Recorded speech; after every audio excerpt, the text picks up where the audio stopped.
All right, folks, welcome. Welcome to the start of the sessions for the week. I love going at the beginning, so everybody's all high energy and you're not all fatigued out from all the announcements. This is BRK3292. It's a session on Azure Blob Storage. So just to kind of get a feel for the room, how many of you already use Blob Storage in your applications? All right, most of you. Excellent. So what we're going to cover today then is going to work well because we're going to spend very little time on introduction. Being a 300-level session, what we want to really spend time on is showing you what's new. Right? So that's really the core of what this talk is going to be about, and showing you how you can apply it for the applications, for the usage that you're already using Blob Storage for. In particular, we're going to spend time diving deep into scale and performance. That's something we've spent a lot of time over the last couple of years really working on, and I think you'll be very pleased to see the improvements we have to show you in this talk. Of course, a talk isn't a talk without us having our customers and partners tell you how they're using the platform in real life. So we have a customer and a partner that are going to come up and talk about their experience with Azure Storage. In terms of related sessions, this kicks off a series of sessions around Blob Storage. Of course, you're in that first one here. We have a couple of talks on Wednesday, one on Thursday, and a couple on Friday. If you're interested in using application of Blob Storage to vertical industries, as well as a deeper dive on OneDrive's usage of Blob Storage, the Wednesday talk from 2:15 to 3:30 will do that. The Wednesday talk a little bit earlier, actually from 12:45 to 1:30, is going to be more of a Q&A just on OneDrive. For those of you who don't know, OneDrive and SharePoint Online are a multi-exabyte store built entirely on top of Blob Storage. That's where all of that data, if you're using any of those services, ends up. So we're doing a kind of a joint session with them where we're talking about the application patterns and the challenges that they and us have faced in taking that service to the scale that it runs at today. How many of you are familiar with ADLS Gen 2 or Azure Data Lake Storage Gen 2? Okay, fewer, which is good. This is a very recent thing that we've started a preview of Azure Data Lake Storage Gen 2, which brings together the best of Azure Data Lake Storage and Blob Storage into one service layer. The preview started in end of June. We aim to GA by the end of the year. So if you're looking at how do I use Blob Storage in my Hadoop workloads very seamlessly, this is a good session to go to. And finally, on Friday, we have two sessions. One is diving deep, like we're diving deep into scale and performance today. That one will dive deep into the security features and the durability features that we've added to the platform. We'll cover that at a high level today just to give you a brief overview, but there's so much new there that we moved it into its own session. And the last talk on there, we'll be talking about the serverless compute architecture and how Blob Storage is pretty fundamental to that. If you're new to Blob Storage and you're like, hey, where do I get started? This learning track from previous conferences, actually a series, if you watch them in sequence, it gives you a pretty good view of how do you get started with blobs, how do you program against them, sort of the basic stuff. I'm not going to cover that here, and since especially many of you are familiar with Blob Storage. So let's start at the top. We're a team that builds the unstructured storage platform for all of Azure. That means we also build disk storage, which is all your persistent disks for your virtual machines, premium disk, standard SSDs, all of that, and the recently announced Ultra SSD. We also build the file storage platform, which is Azure Files, and we're working with NetApp to build the Azure NetApp Files service. But of course, this talk is about Blob Storage, and that's, object storage is what people think of when you talk about cloud storage canonically. It is about Blob Storage. In addition, of course, we have data transport services to get data in and out of the platform. And as you saw earlier today in the sessions, we have significant new announcements in terms of expanding the DataBox family and what we're able to do there and getting data from small amounts to very large amounts into the platform, as well as having that edge and gateway solution to make using your blob storage solution much more seamless across the edge and the cloud store. And lastly, we have hybrid storage features. We have our Store Simple product that shipped a few years ago. We have Azure File Sync that just GA'd this year, allows you to convert your Windows file server into a cache and keep your master copy of data in Azure Files. And we have Avere, another product. Unfortunately, there's a parallel track talk going on right now, but you can catch the recording. That's about providing burst computation to the cloud, being able to have the Avere virtual appliance reach in and read data from your on-premise EMC, NetApp, et cetera, and push that data very seamlessly and give you an NFS mount point, either that way or mount against blob storage. So it's a very nifty product as well. It went into preview a few weeks ago and will GA by the end of October. So this is sort of our broader product portfolio. I'm going to dive into blob storage as a topic for today. And blob storage is, our object storage platform, serves unstructured data. We call it sort of the durability layer for Microsoft, because every service that you use from Microsoft, and not just Azure, but from Microsoft broadly, runs directly or indirectly, stores their persistent data inside blob storage. So it allows us to run at a scale, it allows us to eat our own dog food and have this exabyte scale service available for all of you to use. And this is reflected as well in this right-hand side sort of wheel, which is all of the Azure services that have integrations with blob storage, either directly or indirectly. So whether you're looking at something like the app services platform with search, with mobile apps, web apps, they all allow you to use blob storage. The compute services, certainly you can access blob storage from your containers, your functions, et cetera. Even higher layer services like media and CDN, they really rely on blob storage for storing the media assets, transcoding them, et cetera. So in a very, very real way, blob storage is at the center of our whole data in Azure app ecosystem. It's also reflected in the fact that blob storage is one of the oldest services in our platform, along with networking and compute. It was the past compute back in the day. It was the first service we previewed in 2008 when we launched the first preview of Azure. So it does enable many scenarios. I'm sure many of you are using it in interesting ways. We'd love to also learn more from you about how you're using it. I want to take a little bit of a peek behind the scenes and talk about architecture and how we built that blob storage platform. And when I say blob storage platform, I'm really talking about the entire Azure storage platform. This is one of the key unique things that we've done, the design decisions we made over a decade ago. All of the different services I just talked about, blobs, files, and disks, are built on a single unified storage architecture. So they have a single layer of hardware that is managed by the software and made efficient. Of course, we have different SKUs of hardware. We have lots of stuff that we do around how we use disks versus SSDs versus NVMe, et cetera, to give you the performance characteristics and virtualize that hardware to give you scale points. But at the end of the day, all of that data lives in that same single storage layer.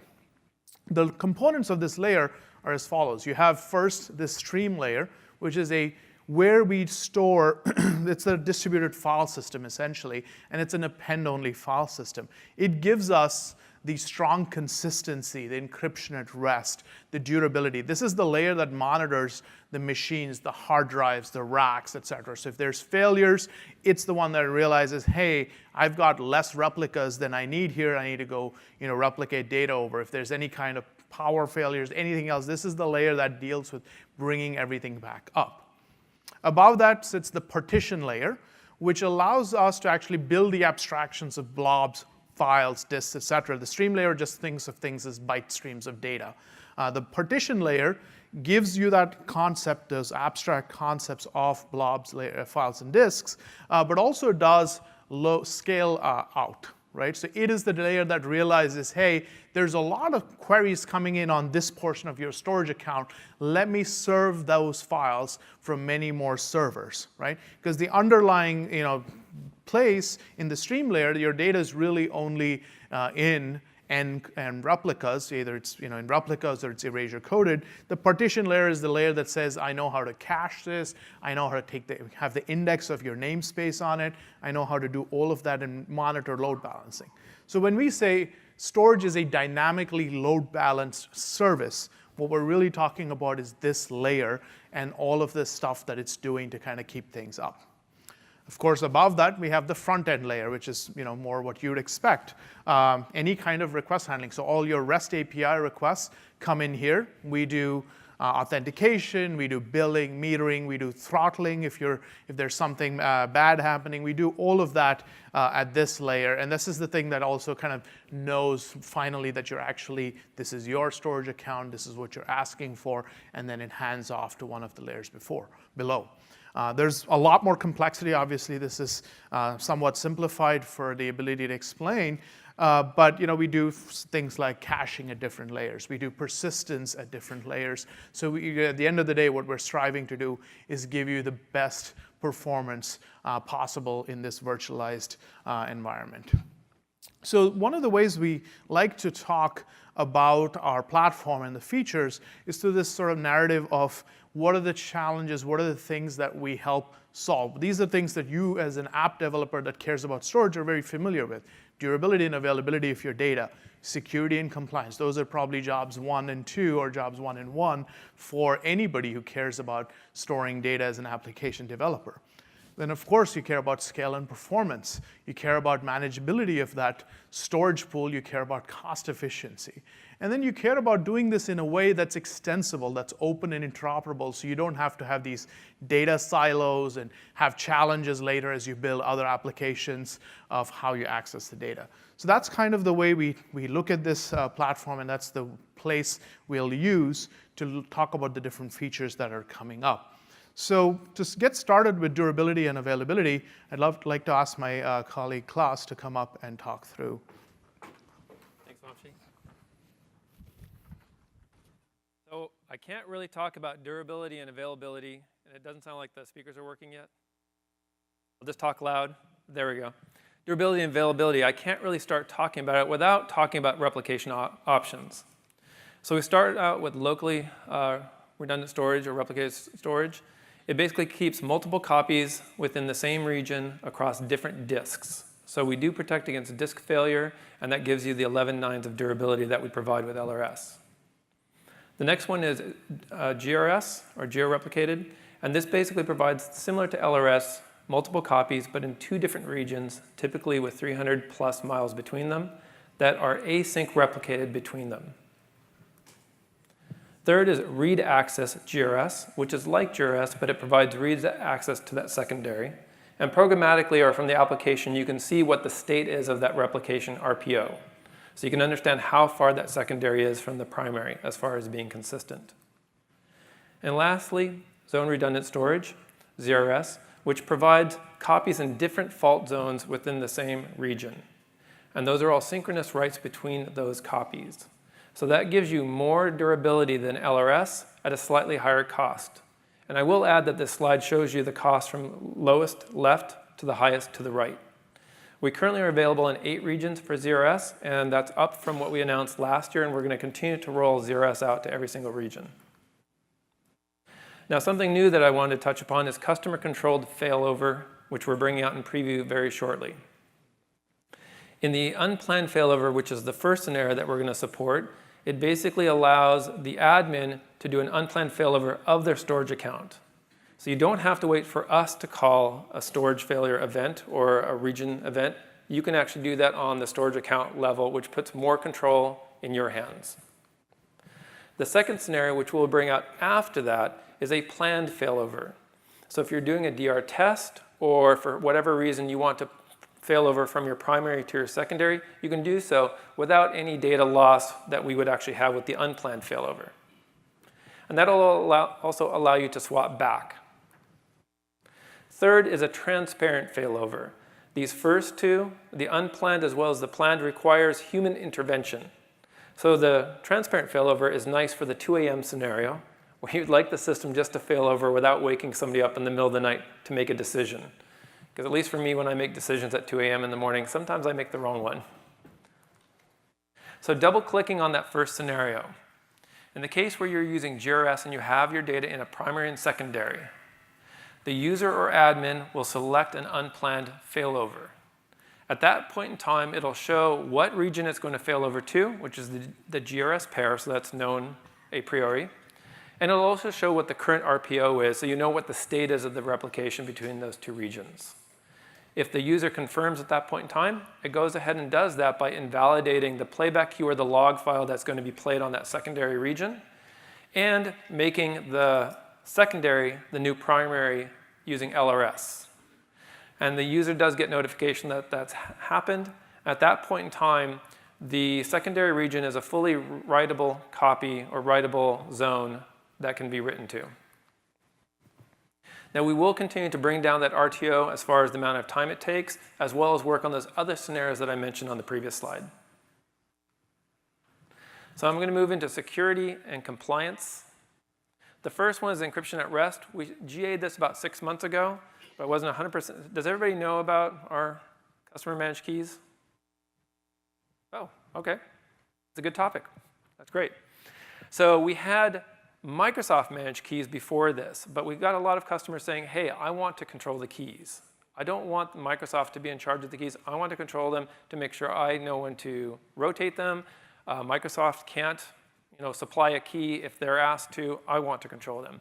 And so with customer managed keys, that's exactly what it sounds like. You own the security keys that we encrypt your data with. So it puts it fully in your control. The second security and compliance feature is firewalls and virtual networks. This is a security in depth feature, which allows you to constrain access to your storage account to specific VNets, IP addresses or IP ranges, as well as to Azure Monitor, which is those last two items, or trusted Microsoft services. I will add that the trusted Microsoft services does not mean all Microsoft service. It has to be a trusted Microsoft service, which is a subset of our Azure services. The third feature is Azure AD and RBAC. Who here knows about account keys and shared access signatures? About half? OK. I'm glad Vamshi raised his hand. So with Azure AD and RBAC, it allows you to authenticate to your storage account using your Azure AD credentials. And you can do that either programmatically or from an end user standpoint. And so it gives you a lot more granularity because you can base it on a security principle that has its own policy and control. And so that gives you a lot more granularity, including RBAC, role-based access control, to figure out how you want to control access to your storage account. It's currently in preview, and we're heading to GA for that functionality. And last, immutable blob storage.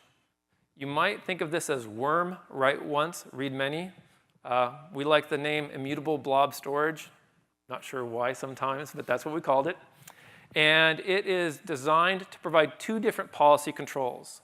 The first one is a time-based control where you can specify the amount of days from 1 day to 400 years, right, long time, that a blob or a set of blobs cannot be deleted or overwritten. So if that policy is in place and you put blobs in that container, they are sacrosanct for the amount of time that you specified. And that also holds as that data moves across tiers. So hot, cool, or archive, we maintain that property as it moves across those different tiers. That also lowers your cost once you get to that 100, 200-year mark. Might be slightly different by then, but we'll see. The second policy type is legal holds. So we support legal holds via tags. So if a tag is present, we do the same thing as the date-based policy. We prevent deletion or overwrites of those blobs. We're currently we actually just GA'd it, I think it was 6 days ago. So immutable blobs is now ready for everybody's use. I will add one thing to this. If you set this up for testing, be careful, because if you set this up with a long retention period, it will lock that data. So luckily, once you delete, or once all of the blobs time out, you can go back and clean those containers. I have one container I'm still waiting for. I have 2 more months before it times out. And then I'll be able to clean that up from one of my test subscriptions. With that, I'd like to turn it over to the other. I'm Klaus. This is Klaus. A little confusing. Just call us whatever you want. But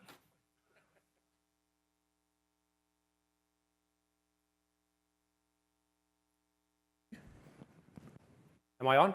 All right. Let's talk about blob performance.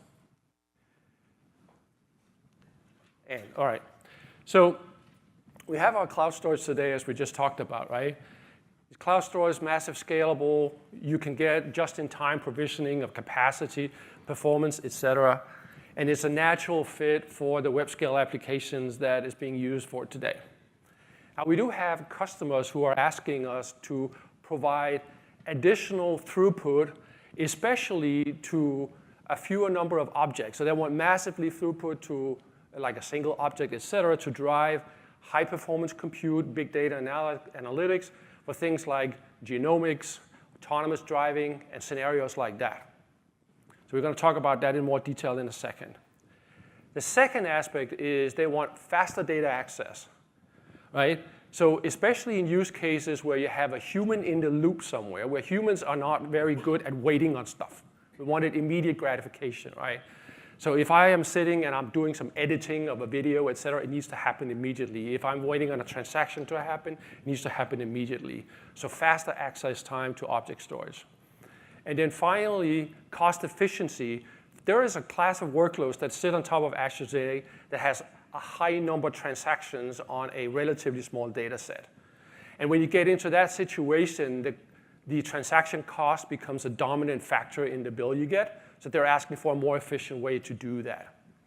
So let's take a look at these new requirements. So the first thing I'm going to show is high throughput blob is what we call this. So let us first orient ourselves a little bit of what you're looking at. So you're looking at 3 windows. Hopefully they're all familiar to you. In the upper left corner, you're using Azure Storage Explorer. We're going to look at our storage account there. To the right, there is good old Perfmon that has been in Windows for decades, where we're going to see the worker VMs and what they're doing. And in the lower left corner, we got our application orchestrator that is orchestrating workload on a few worker VMs. So let's start by zooming in on our storage account. We look at our blob containers, and there's nothing there. OK. So let's go and look at our test application here. So what this application does, using 4 worker VMs, it puts 50,000 blocks into object storage, each 32 megabytes in size. So who has already done the math that we're actually writing 1.5 terabyte into Azure? See, I did it, but I knew it up front. Now, what you see in the Perfmon window here is you can see the high throughput, instantaneous throughput that each of these VMs are getting in terms of total bytes per second sent over the network. I accelerated a little bit so we didn't have to wait for it. Now they're all completed. And the test application reported out that it took 119.7 seconds. So just short of 2 minutes, it took me to write, or actually it took Azure to write 1.5 terabytes of block storage. That means we just wrote at 106 gigabits per second into Azure storage. That's 12.5 gigabytes a second in a single blob. So let's go check our storage account again. And let's go refresh. All right. And we have a container named container. And in that container, we have a blob named blob. Like very cool names, right? And it's 1.5 terabytes in size. How about that? Now, so what you saw was the high throughput blob feature is specifically focused for this demo about write, right? So you saw an ingest of a large blob with very high throughput. It was instantaneous. There's no need for our layers to sit and warm up and do partition splits and all that stuff that you might have seen in the past. It was just performance right there and then, right in that second. And then the last piece, which we did not show, was that the container and blob naming does not matter.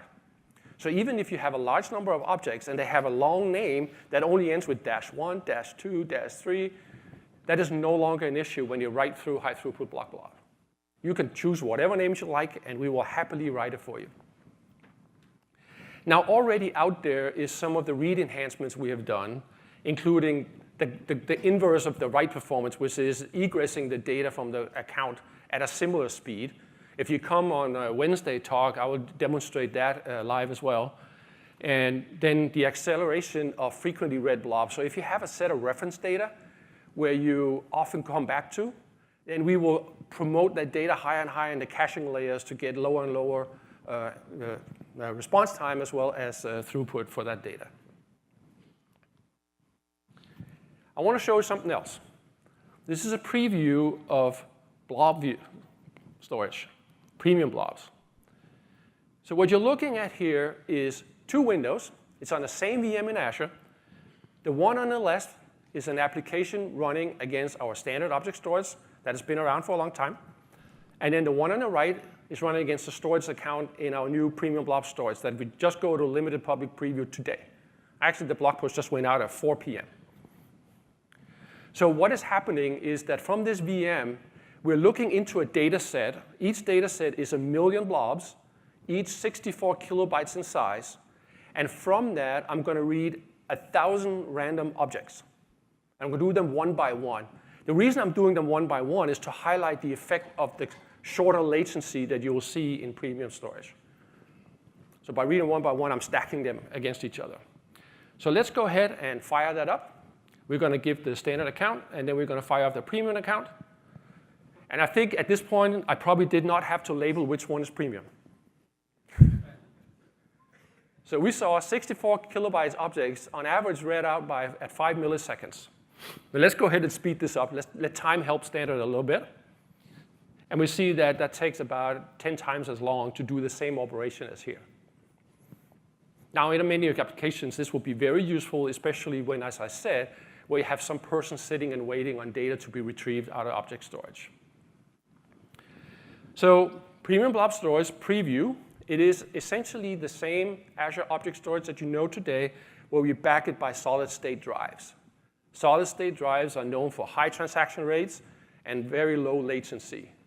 And even more important, or not, I shouldn't say that, it's not even more important, but equally important is it is very consistent in providing that latency to your application. Now, we will support both block blobs and append blobs on this type of storage. And it will be the same set of APIs that you would use against standard hot, cool, and archive. It is available in local redundant storage. And at some point after we release it, we will also be able to tier down data that you store in premium into hot or cool and so forth.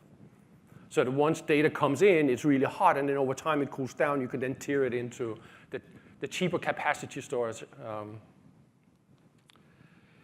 Now, so what does that mean? At the end of the day, it means that if you look at Azure Blobs today, we have double-digit millisecond latency, we got a certain capacity, we got 500 transactions per object, and 60 megabytes of write performance. I probably already gave away the last row here when we pull away the curtain and look at where we're heading. So the limited public preview, we can do 20,000 transactions on a single object, and we could do 12.5 gigabytes a second in and out of a single object. That's significantly higher than 60 megabytes a second. And then with premium blobs, we can then get down to single-digit millisecond latency, which opens up for a whole new class of application that can find their way into Azure. All right? And both of these features are available in limited preview.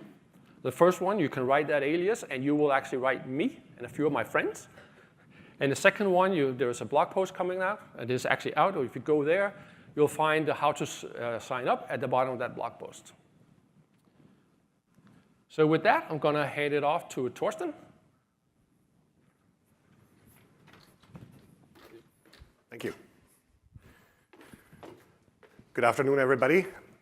My name is Torsten Grabs. I'm a product manager at Snowflake, and I've been heading the Snowflake on Azure project for the last several months, and today I want to talk a little bit about how we have been porting Snowflake to Azure, and in particular how we have been using Azure Blob Storage.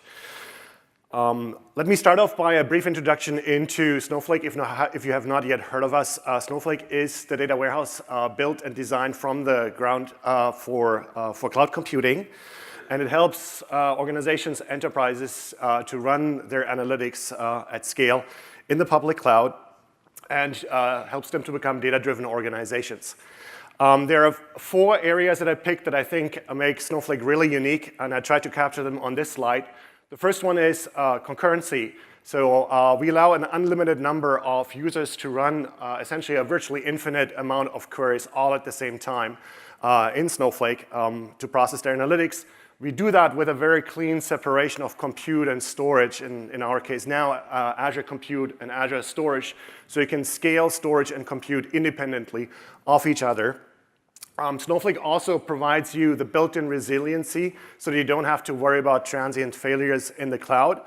And it gives you the security primitives that you need to feel confident to move your data into the public cloud. So how do we do all this? From a very top level, we are following a SaaS architecture approach.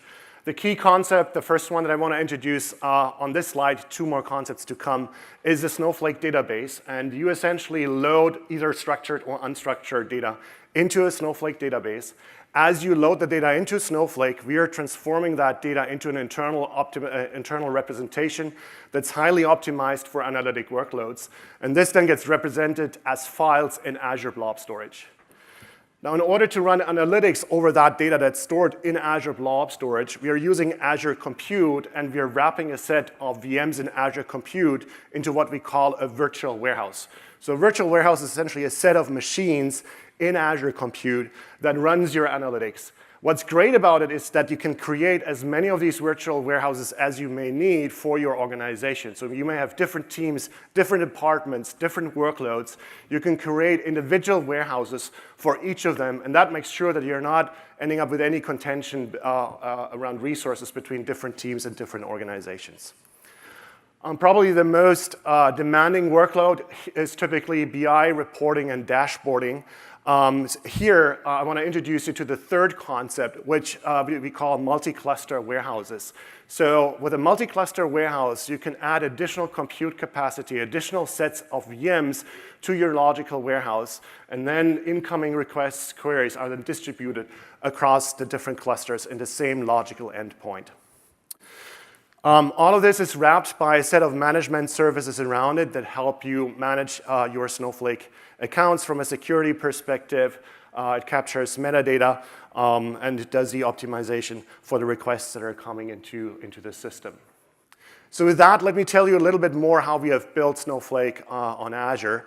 Our first and primary goal was to give you the same familiar Snowflake experience and to give you the same surface area wherever possible with the same set of features and capabilities. There are a few places in the surface area where we had to make extensions to embrace Azure as a surrounding cloud provider. Probably the most prominent scenario here is, again, Azure Blob Storage. For data loading and unloading scenarios, we had to make extensions to our surface area to support Azure Blob Storage. Snowflake on Azure is currently available in the East US 2 region, and as we are speaking today, we're working on other regions that will be rolled out later this year. I'm looking at the right-hand side of this slide now. It shows you the stack that we are using to implement Snowflake on Azure. At the bottom, you have Azure Blob Storage. This is where we are storing the files in our proprietary format. We're using Azure Compute VMs on top of that to power your virtual warehouses. This is a place where your analytics run. And then the rest of the stack uses a mix of Azure Compute VMs, Azure Blob Storage, managed disks to implement the management service layers. So let's drill into this in a little bit more detail. So here at the bottom, you're seeing one-to-many Snowflake databases that are essentially the containers that hold your data files that Snowflake manages for you in Azure Blob Storage. We are relying on Azure Blob Storage to give us virtually limitless storage capacity. So you can put as much data as you want into Azure Blob Storage.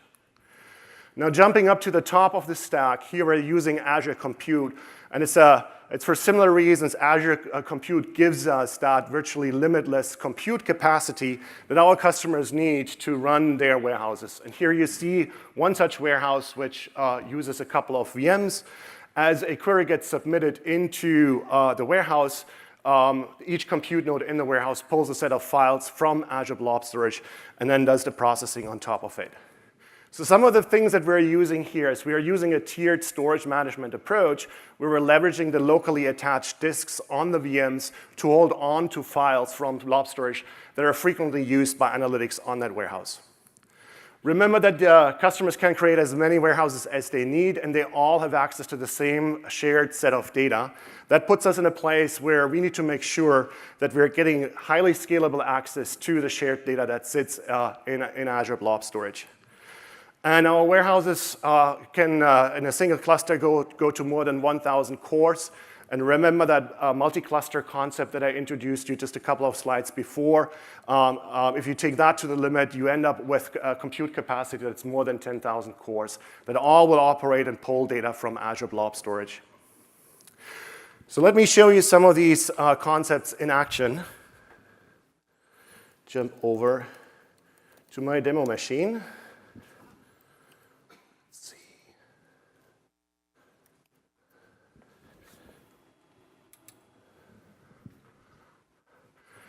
Right, so here we are in the Snowflake web frontend, and if you squint, you may see the Azure in the domain name up here. So we're right now connected to Snowflake on Azure Live.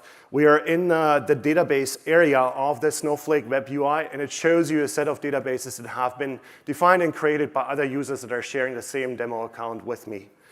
So one of the databases here that we're going to use going forward is this test database. You can see it's empty right now, no tables defined.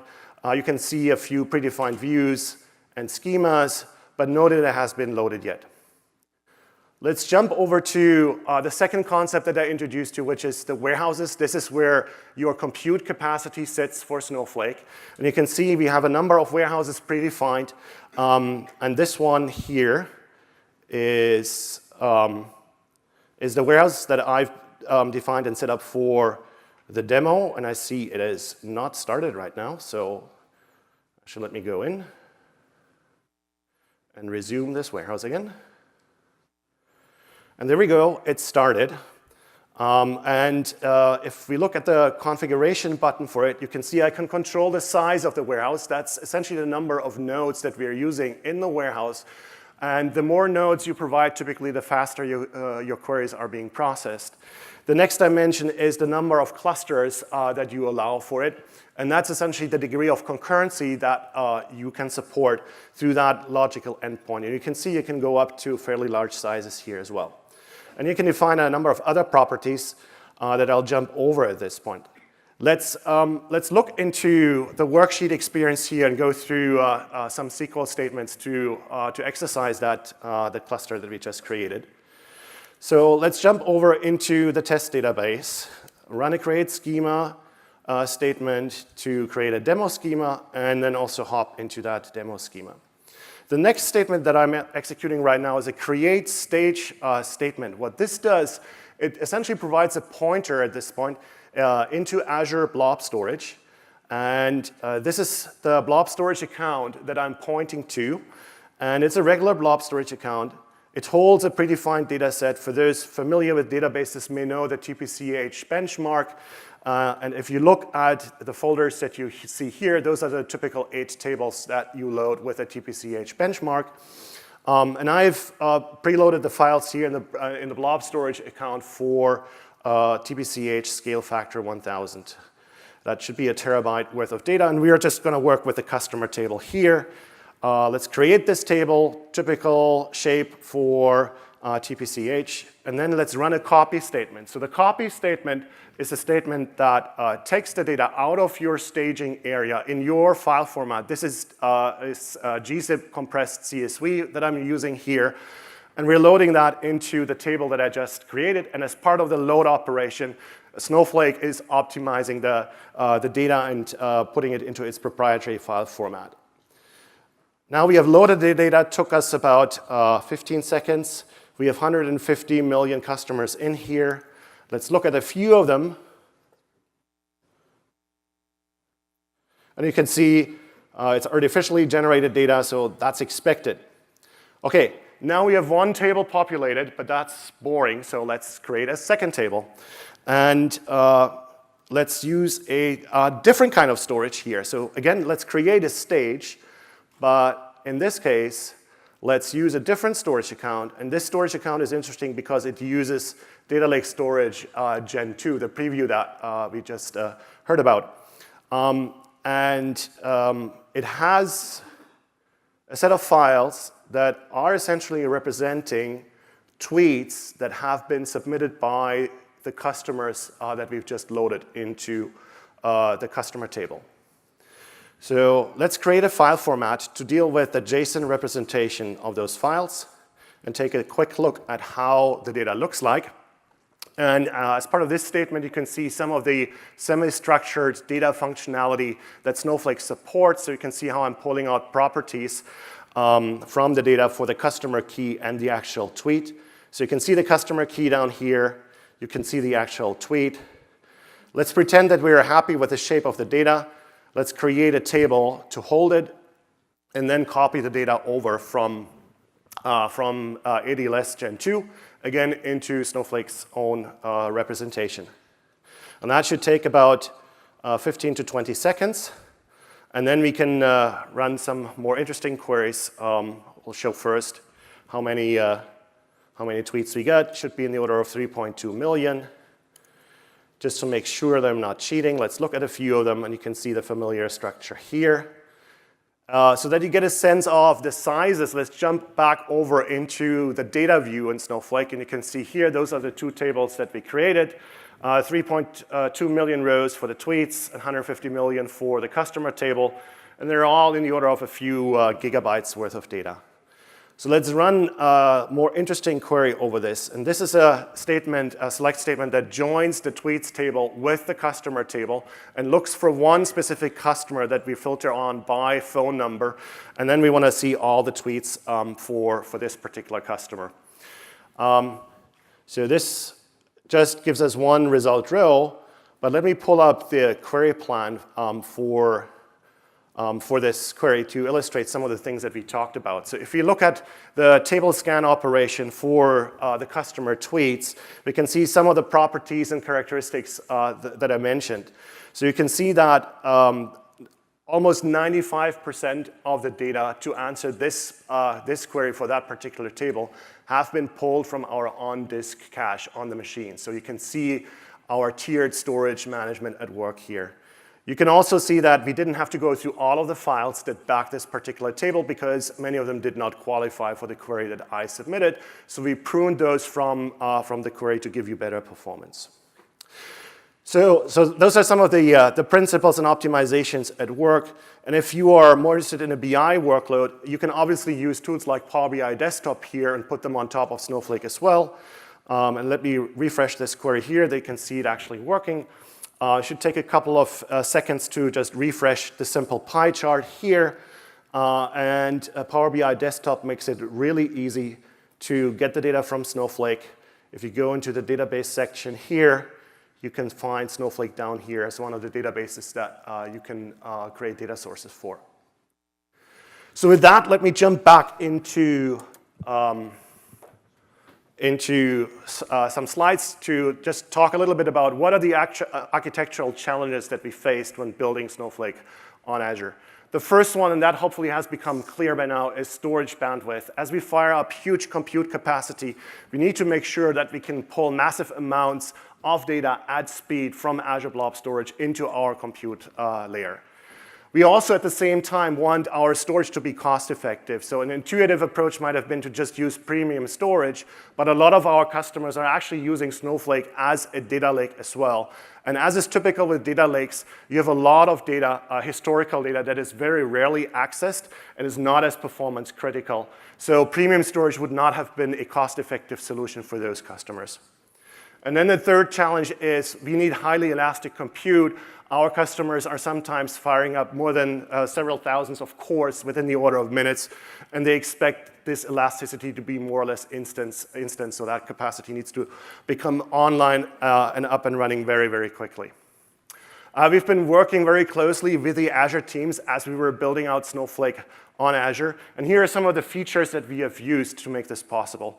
The first one is the high-scale storage accounts, which gives us that additional boost in terms of data transfer and bandwidth between compute and storage, particularly for large warehouses and the multi-cluster warehouses. We are relying on the high-throughput blobs for the adaptive performance improvements, which helps us with frequently accessed data sets to get even better performance for those. A feature that we've embraced during preview was soft delete, which protects us against accidental deletes on the customer side, but also against operator error on our end.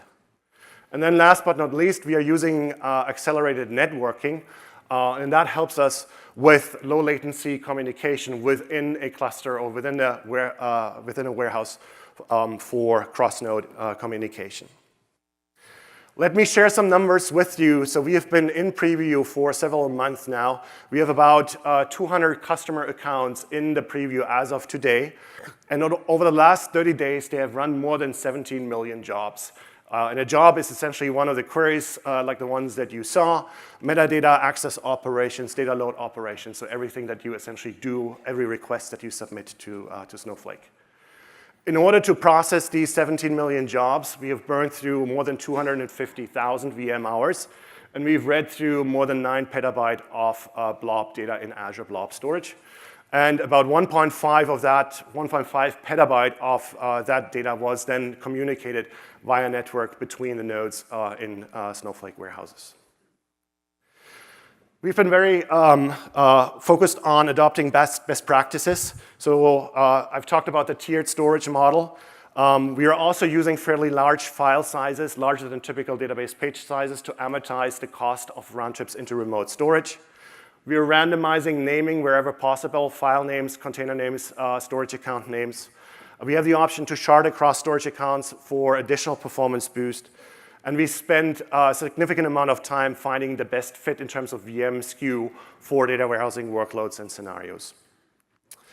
We have been fortunate with the customers that have been working with us through our preview. I want to call out one customer specifically, though, which is Nielsen, who has joined us very, very early in the preview. There is a joint session from Nielsen and Snowflake on Wednesday morning, 10:45. And it's co-delivered by Srini Varadarajan, CTO of Nielsen Buy, and Bob Maglia, Snowflake CEO. If you're interested to learn more about Nielsen and how they are using Snowflake, I'd encourage you to attend that session on Wednesday morning. So wrapping up, I'd like to encourage you to try out Snowflake. We are available in Azure East US 2. Go to trial.snowflake.net and create yourself a Snowflake account on Azure and let us know what you think. Thank you very much. Thank you, Torsten. Excellent. We figured that's a great way to actually show you real usage of all of the features that Klaus just talked about in terms of performance and scale. There's sort of data warehousing and the analytics queries are some of the most demanding things. And being able to build that on top of an object storage platform into the extensions that we've built is pretty cool. So I want to kind of take some time to cover the other two aspects here, manageability and cost efficiency and open interoperability and the features that we're launching there. Torsten referred to soft delete. This is a feature that went GA very recently. It covers a very common, surprisingly common ask from our customers. I accidentally deleted my data. Can you help me get it back? And so far the answer has been, oops, sorry, we really can't. But now you can. This is a thing that you can just go in and enable on your storage account. Enable, you set a retention period between 1 and 365 days. And then any kind of blob deletion or overwrite will create a snapshot for you automatically. You can go in and then either through the portal or through code or PowerShell or whatever, query your deleted blobs and restore them yourself. You don't have to come talk to us. You don't have to submit a support ticket. It's just self-service at that point. So it covers you in case you have any kind of accidental deletion on your account. You have to make no changes to your blob storage code. So if many of you said you're using blob storage, you can turn this on. It's 100% backwards compatible, doesn't change your code. It just starts now logging and saving those blob deletes and blob overwrites. We will build this then into sort of the next feature that's coming soon is object versioning. So this doesn't give you version IDs on those versions that we save. We'll also now decorate. In order to use those version IDs, of course, you have to change your code, which is why we're sequencing it this way. This can be turned on for all of our customers if they choose to. It is an opt-in feature, and versioning is something you have to adopt in your code. So this is live now. and something you can go check out, and we recommend that if that's something you're worried about, you enable it. Another very common feature when we talk about manageability that is really important is monitoring your own storage accounts. Again, this is one that you really want to do self-service as a developer. You never want to have to call people and do support tickets, anything like that. Now, we've had metrics and logs for a very long time in storage, since 2011. But what's different is we are now fully integrated with Azure Monitor for your metrics. So this powers all the graphs you see on the portal, but it also does a bunch of cool things because you can go write your own custom code. You can have Azure Monitor, deliver it to something else like Splunk, for example. You can stream that analytics data to Event Hub and take action on it. You can archive that data into a different storage account if you need to for compliance purposes or what have you. And you can use the Azure Monitor SDK in a common way across all your Azure services. So you're not saying, hey, I have to go enable this, I have to write some code here, I have to write some code there. That's one of the big benefits is everything inside every service inside Azure runs against the Azure Monitor SDK. The metrics piece of this is GA now. And what we're working on coming by the end of the year is log integration. So logs, if you've used Azure Storage Analytics logs, those will also then end up inside Azure Monitor. And that with the recently announced Azure Data Explorer, that will actually allow you to run great, very fast queries against these logs. So that's the monitoring feature. Blob tiers. Klaus talked to you about premium blob storage. We now have, we used to have hot and cool for many years. We now have bracketed the, on both sides. We have the archive tier that went GA last December. That provides the cheapest per gigabyte storage in the cloud, right? Per GB, it's an offline tier. On the left-hand side, a little bit about what Klaus alluded to. This is our expected GA pricing for premium storage.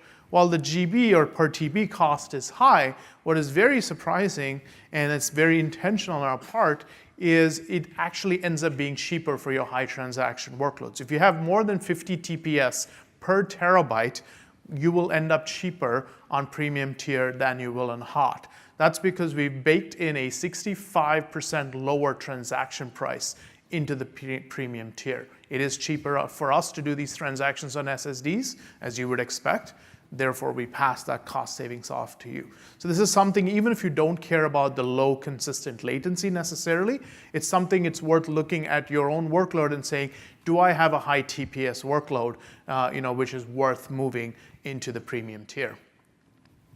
As you know, the tiers, one of the cool things for us is that we have a unified API, and we give you control as a developer in terms of doing your own blob level tiering. It's just an API call to set blob tier, and you can move that data at a blob level up and down the stack.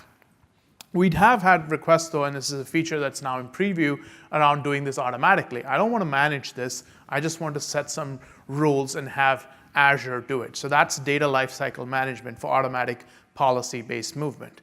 Let's double click into that real quick. So it is about policies. You can see an example of the JSON policy on the right-hand side. We'll have a nice UI-based way of doing this, but right now it's a JSON object that you drop in there. It allows you to set policies on the account level, on a container level, or on a blob subset level. So you can provide a prefix and say, only apply this rule to all blobs that start with something. And we run those rules once a day. We go through your storage account, we find the blobs that match those rules, and when we do what you ask us to do, for example, things like age blobs greater than 30 days from hot into cool, age blobs greater than 6 months from cool into archive, and delete blobs greater than, let's say, 5 years from the archive storage. So that is no longer stuff that you have to write maintenance jobs around or scripts around. You can just set this up and have it run and execute on our side. This is currently supported in GPV2 and blob storage accounts. There's preview available in 3 regions, and will GA in the first half of next year. This is something that's relatively inexpensive for us to manage for you. It's $1 per million objects managed per month. So the idea there, again, is we don't want to make this punitive for you to use this, because it does help clean up a lot of those maintenance tasks that as a developer or a storage IT admin, you end up having to do on your object storage accounts. We're also announcing 8 new archive regions today. When we went GA in December, in fact, when we talked 1 year ago and started a preview of archive, we said we're going to continue growing aggressively into other regions. So all of the regions with the green dots there in the UK, in Asia, and in Australia are all new. So in terms of again, having somebody who uses our platform come and talk to you about us, I would like to invite Josiah Bradley, who's from the Florida International University, as a senior systems administrator there, come up and talk about how they're using Archive for their DR plan. And I'm super excited about this because I've been waiting to show a video like this for all the years that I've been presenting at Ignite or Build. So let me roll the video while he comes up here.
So the video you just saw is from Global FinPrint, which is part of the Paul G. Allen Foundation of AC sponsors. And FIU is a partner, one of the primary partners in helping with this global research project. So FIU is Florida National University. We were founded in 1965. We're a large research university in South Florida. And I'm from the Central IT department. We work with over 300 employees, and we support hundreds of employees in different departmental regions. So why did we choose Azure for our DR site? So how many of you were here for Ignite last year?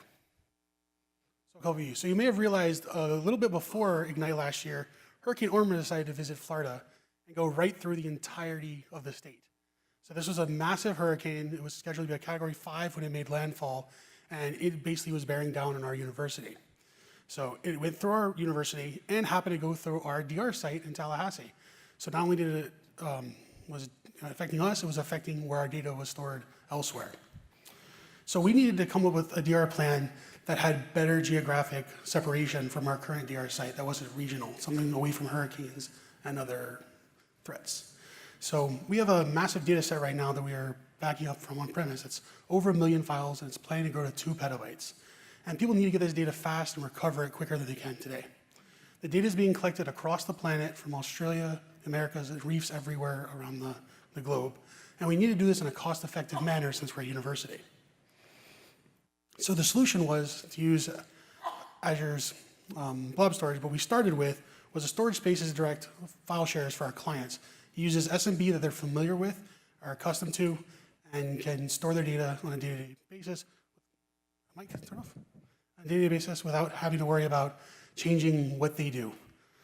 So we used AZ Copy, which is a tool provided directly from Microsoft to get the data from our storage spaces cluster into the cloud on a nightly cadence, and it just transfers the differential so we're not worrying about terabytes of data every single day. What we then do is we use PowerShell and the available REST API. As Vamsh was mentioning, it's very simple. You just tag the blob down from hot to archive, and it makes a true backup of the data so that it cannot be changed from people on premise. They don't see this, it's very transparent to the user. Each user has their own storage account, so we isolate the data, And that way, if we try to retrieve something or back up something for one client, it doesn't affect the other clients, it doesn't intermingle the data. And since we're pairing with Internet 2, we get a really fast amount of bandwidth to Azure. And so we get 5 gigabits plus per second right now, which I know you guys saw a lot faster earlier, but this is still pretty good for our use case. So the benefits this helped for us was that we now have our data elsewhere, anywhere on the planet actually, in any of those available archive regions that we can easily move back and forth, and we're not worried about a hurricane taking out both of our data sites. We also, like I mentioned before, have an easy way to isolate our customers, and adding a new customer is easy as a configuration change and a scheduled script. It's much faster than tape to get our data back now. We used to have to wait for people to go to a tape archive, find the missing tape, and attach it, and they may not even know it was there until 2 a.m. in the morning. So this is definitely a quicker way to get our data back, even though it's maybe in Virginia or Australia. And also it means we don't have to duplicate our efforts to build the same exact storage environment across the country in 2 different sites when we have hurricanes bearing down on us. And it allows for global collaboration of our data. So what happened was we had some of the guys in Australia working on the Reef project need 0.5 terabyte of this data pretty quickly, but they don't have the best internet connection. So what we did was we moved it over to an Australian region in Azure and let them download it at their pace with their internet connection. And it really helped them to get the data they needed in a quick amount of time without having to worry about shipping it over with a hard drive. Thank you.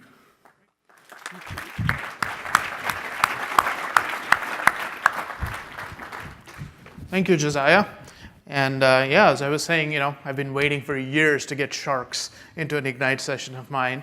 And I finally found a story where I could get this. But in all seriousness, it's actually super cool for us to see when we talk to our customers, and I hope we talk to all of you during this conference this week about how you use our platform.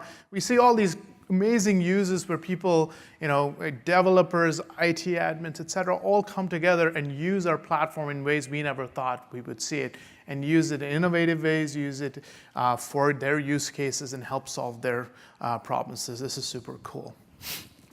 So last but not least, I want to kind of dive into open interoperability, where again, we have a lot of new things coming. So of course, as you know, a core part of openness and interoperability is having a wide variety of supported programming languages and environments and things like that. We have a broad set of platform support where you can of course code to the REST API, but we give you these convenience libraries. We're in the process of rewriting some of these convenience libraries, moving to an open API and Swagger-based client library, so it's actually easier if you're starting out and not have a slightly different API in every different programming language. This way things become a lot more common. It's actually much faster for us to keep up with the REST API changes, and then we can still add good convenience features on top. So some of those libraries, like the Java library and the Go library, are in preview today. All of our libraries, by the way, both the newer ones and the current in production ones, are all on GitHub. They're all open source. You can go look there, fork them if you need to. We also have the data movement library, and we have the tools like Easy Copy that you just looked at, Storage Explorer you looked at in the demo. There's a newer version of Easy Copy as well in preview. It is dramatically faster than the old one. We built the new one around a job engine and much better parallelization and other things. If you're interested and you're using Easy Copy today, I definitely encourage you giving that a try. It will really be way faster. And it uses all of the new features like high throughput block blobs and other things. If you're a Linux user and you want to just mount your blob storage account at a mount point and use it, we now have a Linux Fuse adapter that's written by our team and shipped by our team. So you can just go mount your blob storage account as a mount point, and then the application or whatever using that mount point really doesn't know. It's a little bit slower, of course, but it really doesn't know that it's talking to a REST API-based object storage system behind the scenes. If you have applications that use S3, we have a number of different partners, the logos across the bottom there, that provide the support and allow you to access and continue to use your S3 API-based applications with our platform. Another thing that's become very prevalent recently, and we had made some announcements around this at Build, is around serverless computing. Serverless computing is sort of functions and runtimes and all are very popular. But what's interesting is what underlies this is always some kind of trigger going to some kind of router, then going to a serverless runtime. More often than not, that trigger is data. Right? It's data arriving, it's an event arriving. That's what kicks off the whole serverless process. So what we've done is at the end of last year, launched blob storage events, which is essentially change notifications for your blobs. On blob creation, blob deletion, you get an event. It's highly scalable, guaranteed delivery. It then delivers to this service, this event router service called Event Grid, which can then do a one-to-many pub/sub delivery of those events to any number of services, including queues if you want to use that, queue it up and process it in batch, into functions if you want to go straight into that serverless runtime, into logic apps if you want to do sort of a more visual thing. So this piece is really well wired up now, and something, again, if you've not heard of it before, I encourage you, if you have these sorts of things, to go try it. So what I want to have do is have my colleague Zin come up and give you a quick demo of this pattern of serverless compute with blob storage.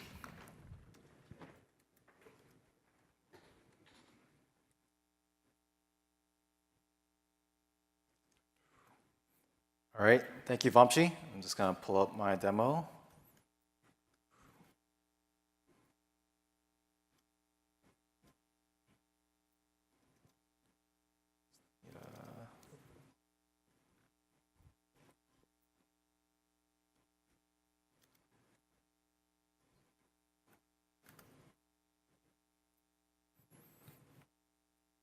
All right, so let's jump right into it. So as you can see, this is a static website hosted on Blob Storage directly. You can see our Blob endpoint. So this is a website, you're going through the web endpoint. And right now, I'm not authorized to view the contents of this page. So let's log in. So this is this JavaScript code running on the client. And it's calling Azure Active Directory to request an OAuth token. So first, it finds out who I am. I'm logging in with my account. I get the permissions, and it uses that OAuth token to go into my blob container and list exactly what is in my container and show this website correctly. So this website right now is just showing an album gallery with 3 photos. So that's interesting, but let's upload a new file. Click upload file.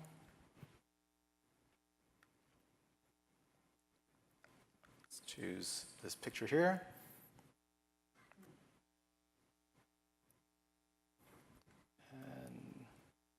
Refresh. So now you can see that it has a caption on it. So how did that happen? Well, let's switch back and talk a little bit about the workflow. So as Vamshi was saying before, that was a data trigger. So I uploaded a new blob, which happened to be an image file, and that generated a event grid notification to wake up my function. So Azure Functions is a serverless compute that just runs code when you need it, and it's built exactly for how long it runs. So my Azure function is calling cognitive services, specifically the computer vision description API. So the computer vision description API reads the blob that was just uploaded and returns back metadata. So that metadata is then stored directly on the blob itself. And when you're listing the blobs, you can get the metadata back with the blob. I'm going to show you exactly how easy it is to set all this up. There's really little code involved in doing this. So as you can see here, I had created my static website. You can go access this URL. You just enable it in the portal with one click of a button. You set your index document and your error path document. So after you have your website, you can go to events, which is also on Azure portal. So on events here, you can see I have a event grid created. And what happens is every time a blob is created, it triggers an event. It fires off an event, which gets functions to wake up. And let's show off functions. So function says, hey, there's an event coming in. I should go run this code. So this code, all it does is gets the blob, calls the cognitive services computer vision API, and returns metadata. And once that metadata is returned, it writes that metadata back on the blob. And then your static website, when it's listing the blobs in your container, you can see exactly what the cognitive services returned. So you see here, I'm using OAuth again to get a credential token. So this is a service identity. It knows that functions is a authorized Microsoft service to go read my storage account. So once it reads my storage account, it gets the blob that triggered the function to run. And then I tell it to go fetch the attributes and set the metadata. So it fetches the attributes from cognitive services and sets the metadata back on Azure Blob. And then that is displayed on the website. So how much did all this cost? Well, this demo was pretty cheap. So let's say I uploaded 1,000 5-megabyte photos. That'll cost me about 10 cents a month. And those transactions to show it on the website and upload it, it's about 1 cent. And then the serverless calls, there are a set number of calls you get for free, but I listed out the prices here. 1,000 calls is $1, and the function's execution is less than a cent. So overall, it's about $1.15. So this is just a simple example of what you can do with blob events and functions. And there's a lot of templates out there with functions and logic apps where you can set this up pretty quickly. But there's more interesting things you can do. You can call custom vision to run your own models and have computer vision be more descriptive. So if you want to see more of that, you can join our session on Friday and see what else there is to see with functions and serverless compute. Right. Great, definitely. So if you're interested, please go to that session. We're going to go into a little bit more detail. We'll code live on stage and kind of walk through how to get this set up exactly. A couple of other announcements I want to walk through on this open interoperability area. One of the things we're trying to do is make sure the blob storage API is available everywhere. In the announcements today already, you heard about Databox Gateway and Databox Edge having the blob API, the Databox device itself having the blob API. So in addition, the IoT edge devices will now have the blob API. So they use local storage. These are small IoT devices. But you can just use the standard blob API and access your local data running on Intel and ARM with Windows and Linux container support. And it's very easily deployable through the IoT Hub or through the VS Code extension. This is going into preview today. The Databox itself now supports the REST API. This is interesting, not so much because you would use it as an end user, because you'll probably just copy data onto that SMB share and ship it off to us, but because we can have all of our partners that you and us use together, let's say a backup partners or an archive partner, they can just pretend like the Databox is a local extension of your blob storage account, continue to use the same API, write data in, and it acts as like a disconnected container, ships in, and appears on the other side. So that works out really well. Azure Data Lake Storage Gen 2, there's a talk here on this on Thursday. This is a very, very cool feature because we've added a hierarchical namespace on top of the flat object namespace of blob storage. This allows us to natively mount a blob storage account as a Hadoop file system with full support for things like renaming directories at any level, renaming blobs, blob-level ACLs, and things like that. And the beautiful thing about this is it's a multimodal API. You can continue to read and write data into your application using the familiar blob API, and your analytics clusters can mount that same data as an HDFS file system and read and write at the same time. So if you're interested in more on this, please do go to that talk. So in summary, we've done a lot of work over the last couple of years, and that we're announcing here and over the last few months. One, certainly improving durability with the ZRS GA earlier this year and the failover options that Klaus talked about. The security and compliance features, particularly AAD authentication, which has been a long-standing ask for many of you, and the immutable blob storage. You saw Klaus show off the fantastic performance improvements that we have now in blob storage for those sort of scale-up scenarios. And the premium blob storage address those low latency workloads. Archive continues to expand, and now the data lifecycle management allows you to deal with data lifecycles automatically. And you looked finally at that serverless app architectures and app development. If you have any questions about any of this, please do feel free to send us email, Azure Storage Feedback. It's us product managers who are always looking at those and answering them right away. These are the related sessions that I put up earlier. If you're interested, we'd love to see you later this week. One thing that I'd throw out here is we have a small reception for our customers right outside the expo area in rooms 208A and 208B on Wednesday from 3:30 to 6. We have beer and food and some things, so please come on by, say hi to us, or network amongst yourselves. We do have these tickets here, so if you're interested, just come on by after the talk and pick one up from us.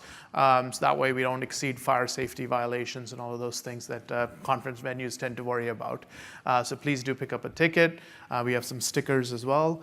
So hopefully this talk was useful, gave you a good overview of the new blob storage features. We'll be here after, as long as you need us to answer any questions, so please come by and talk to any of us. Thank you.